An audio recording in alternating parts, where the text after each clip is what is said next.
That's my best friend. Hello and welcome back to another video. On this channel we have spoken about how channels have died, so I think it's time to talk about how a channel has blossomed on YouTube and kind of made history on this platform. Wow. How many times am I going to say channel? The title of King of YouTube can go to many, but for this specific video we will be talking about how David Dobrik became the king, and we will be looking at how he has been so successful, and is it possible for you to mimic parts of his channel and be just as victorious? The channel currently sits on 12 million subscribers, which is well deserved. It may not be Jake Paul's 5 million in 6 months, but this is almost way more impressive. The guy has been uploading on YouTube since 2015, and in about 4 years he's built an empire of loyal fans, and right off the bat he was creating content you really didn't see on YouTube. Instead, you had a guy who just liked filming with his Viner friends with clickbait titles and funny thumbnails which always drew you in. He wasn't creating all those clean-cut, repetitive challenges that YouTube seemed to be engulfed by at the time, and little did he know he was creating a whole new genre of video on YouTube, which were short comedy vlogs. We've seen skits, but this was different. It didn't feel forced, it felt like a guy who just wanted to make people laugh, which is what stood him out against the rest. Nick is making a Snapchat for Mike's mom. Nick, what's the name of her Snapchat? Mike's mom 69. Mike's mom 69. And as Jeff would say, how'd you get your start on the internet? David had gained his following on Vine, and before all of you guys roll your eyes and say, no, not another Viner, he may just prove you wrong about them. Vine ended a year after he started on YouTube. Perfect timing, I guess. His videos were very much scrambled at the beginning, but that wasn't a bad thing because it felt more real. He had the likes of Gabby Hanna, Heath Husa, Alex Ernst, and his roommates Mason and Dom, and every video from there included pretty much all of his Vine friends. Whilst doing so, we learnt more about their characters and went along with all the jokes. And these jokes went on for years, such as Alex Ernst breaking tables and Heath being a drunk. From what I'm describing, it probably doesn't sound funny, but when you actually watch them, there was some novelty to it and it was hilarious. Alex, why do you have a phone? Hey, it's done. What was that all about? Why'd you start that fire? You wanted to see over dramatic. We are screwed. And after a while, his friends saw the success and fun David was having and quite rightly started their own channels. At first this made David nervous because he feared that his friends actually being real people in their vlogs would ruin their characters in his vlogs. But honestly, it didn't make a difference. I would say it only helped because they were now building their own fan bases, which I'm sure only helped David's vlogs. Please shut the f*** Brendan just posted his vlog. Over time, his videos became 4 minutes and 20 seconds long, which many thought was a nod to a word I'm not sure I can say without YouTube demonetizing this. However, he has said in an interview he actually felt it was just a good length of time for a video without losing the audience's attention. By making every video this long, it built consistency, and uploading 3 times a week soon fell into everyone's normal routine, and as the views and subscribers got bigger and bigger, he was able to become more extravagant with his videos, from having Josh Peck, his childhood hero, being a regular in his videos, to surprising literally all his friends with cars. The vlogs follow the same-ish format of surprises, jokes and shocking bits, and you'd think people would grow out of it, but his videos had the opposite effect. He only kept growing, and this begs the question, what's his secret? Of course, I'm not him, and maybe David doesn't even know how he's accomplished all of this. As much as luck comes into it, I think it takes a lot of technique to consistently put out well-produced, funny vlogs every single week with no massive production team behind him. I genuinely believe it is all down to him and his friends. We have seen time and time again how when someone becomes popular, they leave their friends behind. But David didn't do that. He instead brought his friends along in his come-up, which is admirable. I'm sure it also helped that he was dating Liza Koshy, who is the PG version of him. They both kind of took over the platform, and then Liza decided to go mainstream, breaking down barriers between influencers and traditional celebrities. You divine being!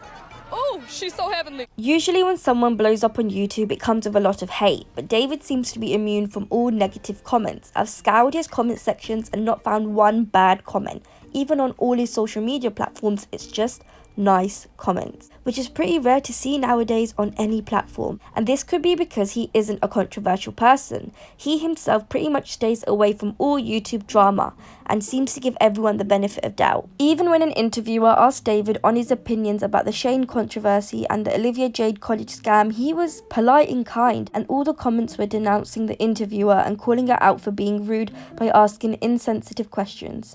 I was surprised at this response since I thought people would want David to spill some tea. I think a lot of people missed the point in that specific video. He was on a red carpet where interviewers are known for asking out there questions that the celebs wouldn't otherwise answer. Sometimes having hardcore stans is annoying. You don't need to protect your fave celebrity at all costs. David is a grown-ass man who dealt with the situation fine. Can't wait for all his stans to come for me now. Oh well. I don't care. But not everything is candy floss and peaches. Is that a saying? Because I think I just made one. David has said on multiple occasions that his breakdown and burnout is pending from all the stress of work, which is why he's dropped 2 videos a week instead of 3. By doing so, he's been able to work with other big companies such as BuzzFeed and Vanity Fair, which has also let his viewers see a different side to him. Can I lick your big toe? Yeah.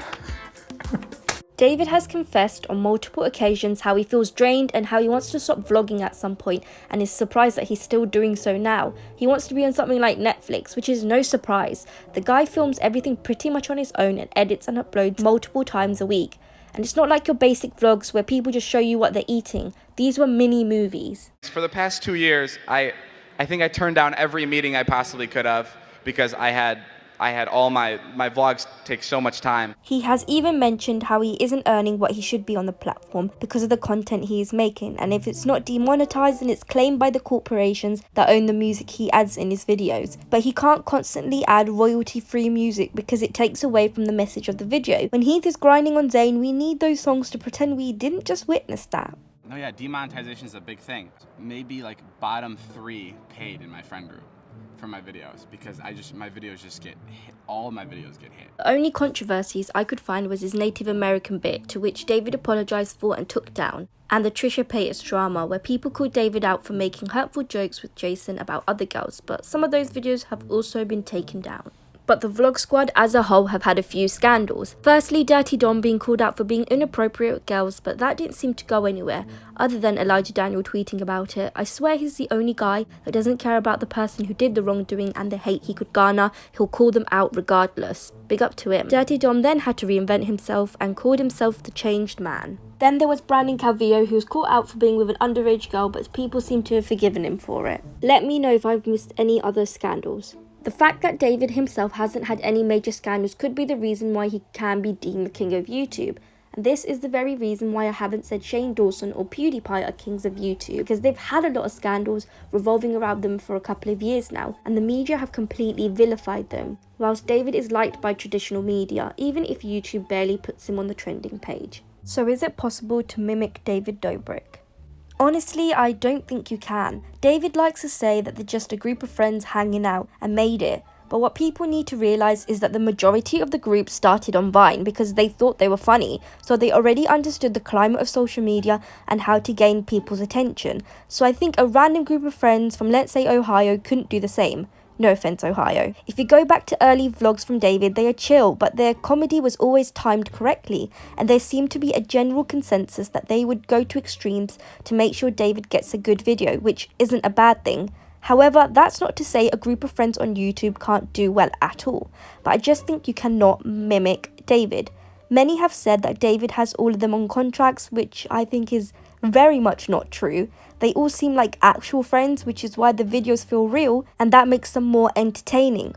Of course, some bits are planned and some are done again because David didn't catch it the first time on camera. Let's take for example Team 10. It felt like the group took some tips from David Dobrik but were not able to execute the same because there wasn't that foundation of friendship there. It was all to do with business contracts and everyone using each other for more fame. And older people saw through that, unlike all his young fans who believe in the character of Jake Paul. And Jake had the odds on his side.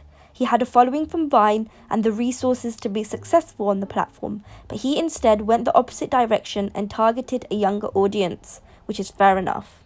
As a whole, David Dobrik became successful on this platform for being authentic to himself and making content that all age groups can enjoy, and it goes to show that it is possible to make original content. I think it'll be sad to see David leave YouTube at some point, but he's one of those guys that I think will be doing some other big things so he won't disappear from the internet forever. Anyway, I think I'm going to end the video here. Thank you ever so much for watching. Wow, I can make a positive video. Who would have thought? Like and subscribe, and I'm going to put my Twitter and Instagram up here, and yeah, have a great day.